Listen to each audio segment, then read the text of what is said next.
अपनी नज़र को बदलो।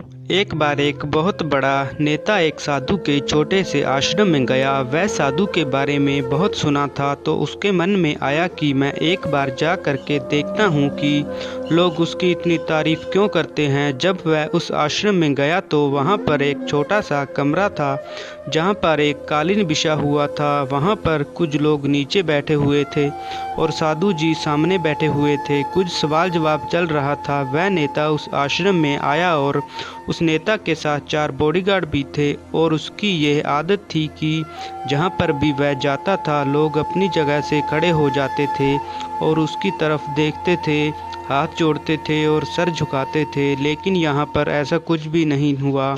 साधु व्यस्त होने के कारण उसकी तरफ देखा तक नहीं।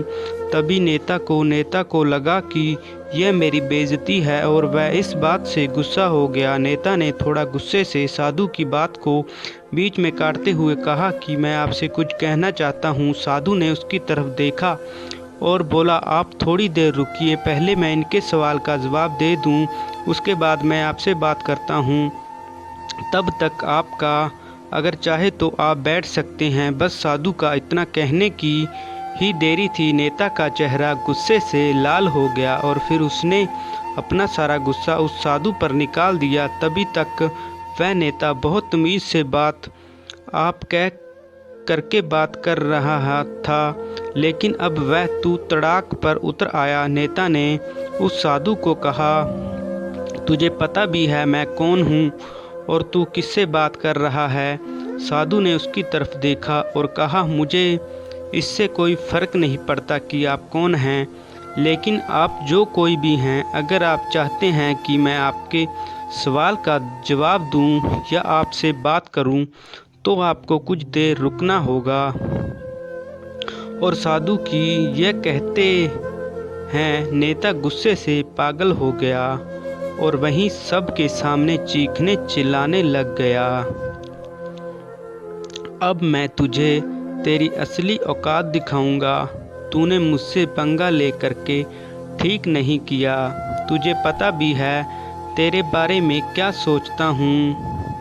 साधु ने फिर से नेता की तरफ देखा और बड़े ही प्रेम से कहा कि मुझे इससे कोई फ़र्क नहीं पड़ता है कि आप मेरे बारे में क्या सोचते हैं।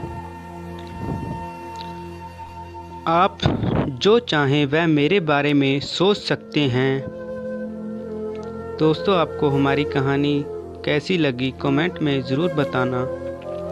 फिर नेता ने उससे कहा कि तू चाहे सुनना चाहता है या नहीं, लेकिन मैं तुझे यही सब के सामने बताऊंगा कि मैं तेरे बारे में क्या सोचता हूँ। तो कोई साधु नहीं है, तू एक बहुत ही घटिया इंसान है, तू एक ढोंगी है, पाखंडी है और यहाँ पर जितने भी लोग बैठे हैं उन सबको बेवकूफ़ बना रहा है।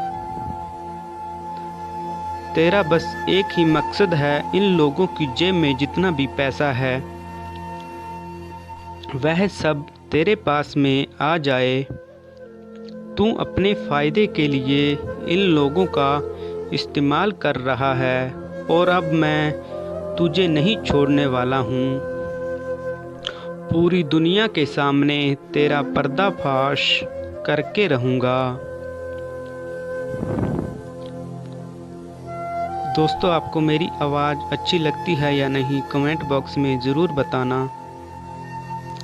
लेकिन उसके इतना बोलने के बाद भी हल्की सी मुस्कान उस साधु के चेहरे पर बनी ही रही।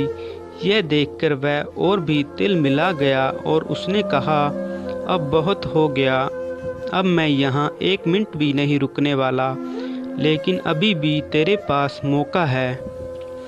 अगर मुझसे माफ़ी मांगनी है या मुझसे कुछ कहना है तो कह सकते हो।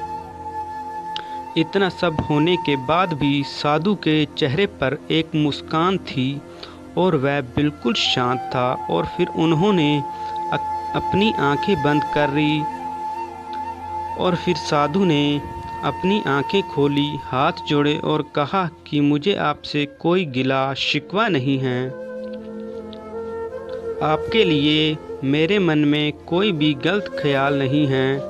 जो भी मेरे बारे में आपने कहा वह आपकी अपनी सोच थी, तो मुझे आप में कोई भी बुराई नज़र नहीं आती है।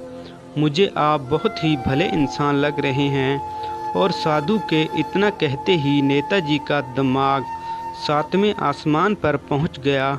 उसके चेहरे पर एक अजीब सी खुशी थी, क्योंकि उस साधु ने वही कहा जो बाकी सब लोग उस नेता को कहते हैं। और वह खुशी खुशी उस आश्रम से अपने घर की तरफ चला गया और जा कर के अपने पिताजी के साथ में बैठ गया। उसके पिताजी ध्यान में थे। उन्होंने पूरी ज़िंदगी सिर्फ लोगों की सेवा करी और बदले में कुछ भी उम्मीद नहीं किया।